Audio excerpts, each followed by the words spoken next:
This bill represents blind ideology, and outdated ideology at that, which the rest of the world has in large part abandoned. It's based on an absolute belief that the market can and will get it right in privatising water supplies, and with sinister intent, this bill also removes public health oversight of the management of public water supplies. It is not the first such move. It has been accompanied by several other similar efforts by this government, and I note most particularly the Environment Canterbury Bill passed under urgency in 30 hours in March of this year, which took away the role of councillors in public oversight of Canterbury's water, the management of Canterbury's water.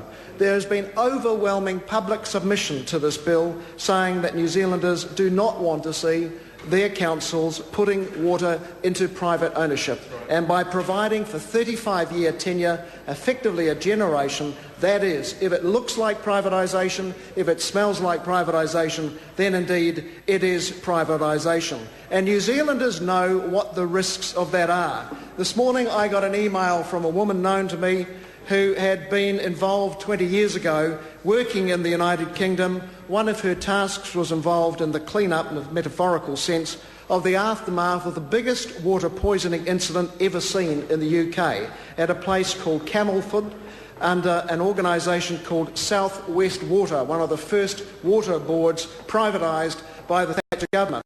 And a contractor to that company accidentally dumped 20 tonnes of aluminium sulphate into the wrong tank.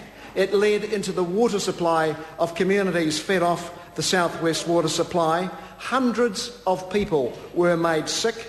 But the interesting thing about this case was the cover-up that went on. It took more than 20 years and a coronial inquiry before people were actually told the facts of what had gone on. And the reason for that was the Thatcher government did not want to have this made public. It did not want any taint attached to the privatisation project it had underway for the water boards and schemes of Britain.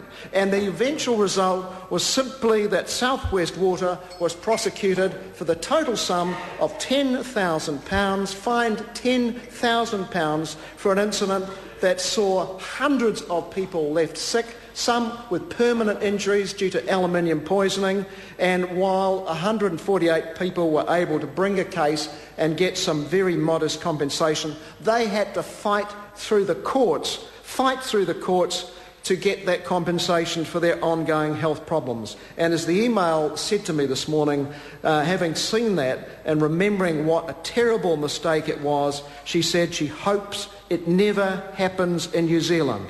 And I see, she says, that the government is saying it's not about privatisation but about management. Yes, believe it if you will. This is about the privatisation of our water supply, and it's part of a concerted effort by this government, not just involving this particular bill. It extends, I believe, for instance, to a contract awarded 3 or 4 months ago by Tony Ryall as Minister in Health, a $2.25 million contract for the oversight of our nation's drinking water, a job which used to be one of the core functions of the Ministry of Health. It had a team of 5 or 6 engineers, water engineers, other such experts who were there as part of the core public function of ensuring our water was safe to drink. But they've gone, those staff are down to 1 staff member. Instead, we have a consortium being paid $2.25 million of public money, including an American engineering consortium, Parsons and Brinkerhoff, who are involved in water privatisation schemes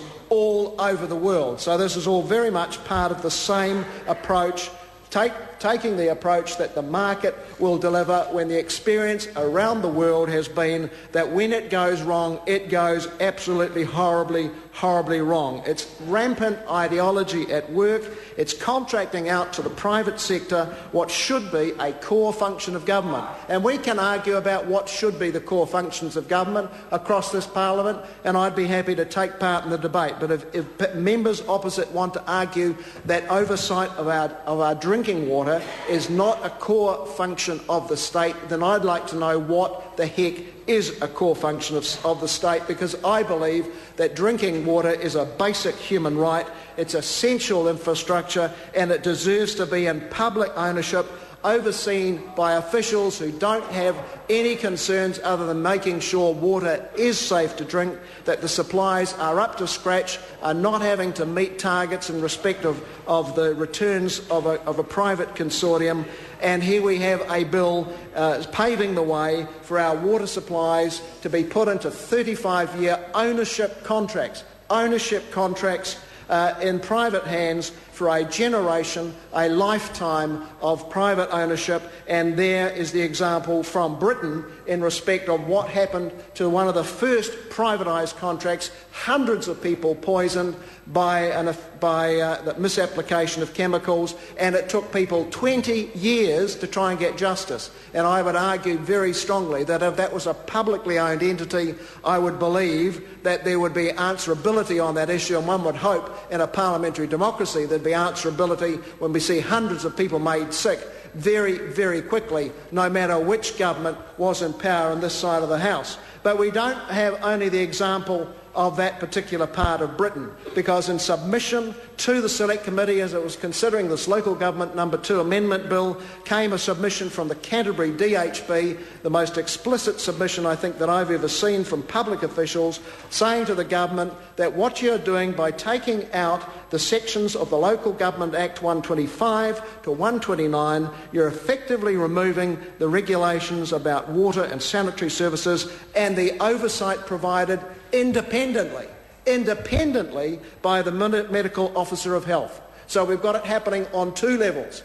In the Canterbury DHB, the Medical Officer of Health's role there in terms of oversight of the water schemes is obliterated by this bill. So the private sector will be running and will be responsible for monitoring and testing the quality of the water that they are making their living from. So at a local level, the oversight is gone. Meanwhile, at the head office of the Ministry of Health, the team that oversaw that has been decimated and replaced by a private consortium with the profit motive at the heart of it. So our chances of having anybody in public office being able to stand up and blow the whistle on schemes that aren't working are gone, are obliterated by those double acts of government, both in this bill and also by the non-announced move by the Minister of Health. It was brought out by myself and the Press newspaper in the last little time that the contract had gone to Allen and Hall in concert with 8 other parties, including the American conglomerate Parsons and Brinkerhoff. So here we have,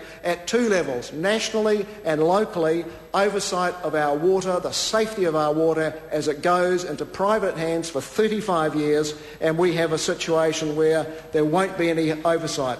And the Canterbury DHB officials, who I must commend for their bravery in putting forward this document, this submission, which we've not had a response from the Minister, and I wonder why that is. And I would still invite members opposite in the time remaining to stand up and take a call, Canterbury members in particular, take a call, or those allied who might be going into DHBs with Canterbury quite soon, like the Chair of the Local Government Select Committee, take a call and defend the government in overriding the concerns of people with no agenda, with no axe to grind.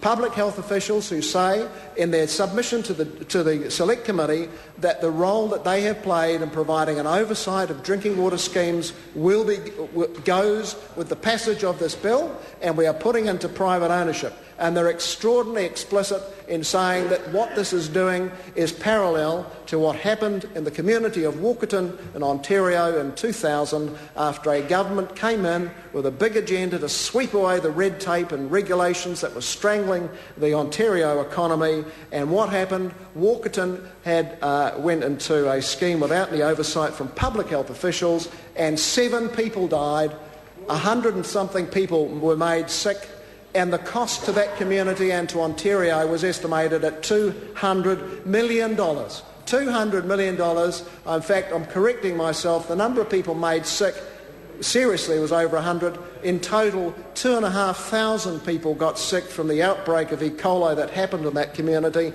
This is a forerunner of the risks this government is taking, not just with this bill putting into private ownership for 35 years our water supplies and the potential for councils to pick that up, and they will, but the fact that we are taking away health oversight. And I say this government is taking an extraordinary risk with public health for reasons of blind ideology. It does not make sense. New Zealand will end up paying a very high price.